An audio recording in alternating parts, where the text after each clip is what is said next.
नमस्कार, मैं हूं आपके साथ नम्रता शर्मा। उत्तर प्रदेश समेत 5 राज्यों में मतदान हो रहा है, चुनावी माहौल देखा जा रहा है और पूरे देश की नजरें इन 5 राज्यों पर गड़ी हुई हैं। लेकिन इसमें कोई दो राय नहीं कि सबसे ज्यादा चर्चा उत्तर प्रदेश की हो रही है। और यकीन मानिए, इस बार के जो समीकरण हैं वो तो यही बता रहे हैं कि बीजेपी और सपा में कड़ी टक्कर देखी जा रही है। लेकिन इससे भी इनकार नहीं किया जा सकता कि कांग्रेस और बसपा भी मैदान में तो कम से कम है ही। इसी कड़ी में मायावती ने एक ऐसा बयान दिया है जो सबको चौंका रहा है। चौंका इसलिए रहा है क्योंकि ज्यादा रैलियां भी मायावती ने नहीं की हैं, बसपा ने ज्यादा जोर शोर से प्रचार प्रसार भी नहीं किया, लेकिन फिर भी मायावती ये दम भर रही हैं कि जिस तरीके से 2007 में उनकी जीत हुई थी, उसी तरीके से 2022 में बसपा की जीत होगी और सत्ता में बीएसपी वापस लौटेगी, ऐसा कहना है मायावती का।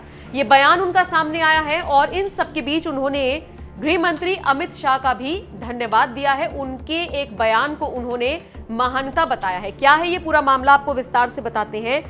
दरअसल अमित शाह ने एक बयान दिया था जिसमें उन्होंने बसपा की प्रासंगिकता बरकरार रखने का जिक्र किया था।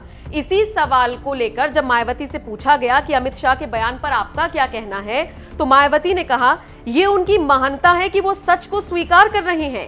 मैं उन्हें ये भी कहना चाहती हूं कि उत्तर प्रदेश में बसपा को न सिर्फ दलितों और मुसलमानों बल्कि अन्य पिछड़ा वर्ग और अगड़ी जातियों के भी वोट मिल रहे हैं। आपको बताते चलें, अमित शाह ने पिछले कुछ दिनों में कहा था, बसपा ने अपनी प्रासंगिकता बनाए रखी है, हमारा मानना है कि उसे वोट मिलेंगे। मुझे नहीं पता कि वो कितनी सीटें जीत पाएंगी, लेकिन उसे वोट जरूर मिलेंगे। इस सवाल पर मायावती क्या सोचती हैं, ये उन्होंने अपनी राय सबके सामने रख दी है। और इसी के साथ साथ उन्होंने ये भी दावा कर दिया है कि समाजवादी पार्टी तो बाहर ही होती हुई नजर आ रही है। समाजवादी पार्टी का कोई बेस नहीं बचा है, कोई गढ़ नहीं बचा है और वो पूरी तरीके से इस बार हारते हुए दिख रही हैं। इसके अलावा अखिलेश यादव के दावों के बारे में मायावती ने तंज कसते हुए कहा, जाटवों का वोट हासिल करना एक सपना ही रहेगा अखिलेश का। अखिलेश को पहले तो यह सोचना चाहिए कि उन्हें अपनी यादव बिरादरी का ही पूरा वोट मिल रहा है या नहीं। उन्होंने आरोप लगाया, अखिलेश नकली अंबेडकरवादी हैं। हमें याद है कि उन्होंने किस तरह से दलित गुरुओं और महापुरुषों के नाम पर बनाए गए जिलों और योजनाओं के नाम बदल दिए थे। इसके अलावा मायावती ने कहा, समाजवादी पार्टी अगली सरकार बनाने का सपना देख रही है, लेकिन उनका ये ख्वाब धरा का धरा रह जाएगा।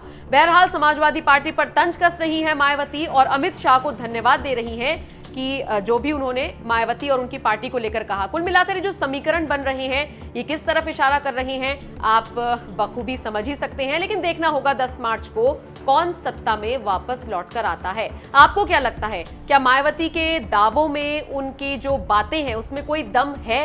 क्या आपको लगता है मायावती 2007 की तरह 2022 में भी जीत हासिल कर पाएंगी, या फिर आपको लगता है कि बीजेपी वापसी करेगी? जो भी आपकी राय हो, कमेंट बॉक्स में अपनी राय हमें जरूर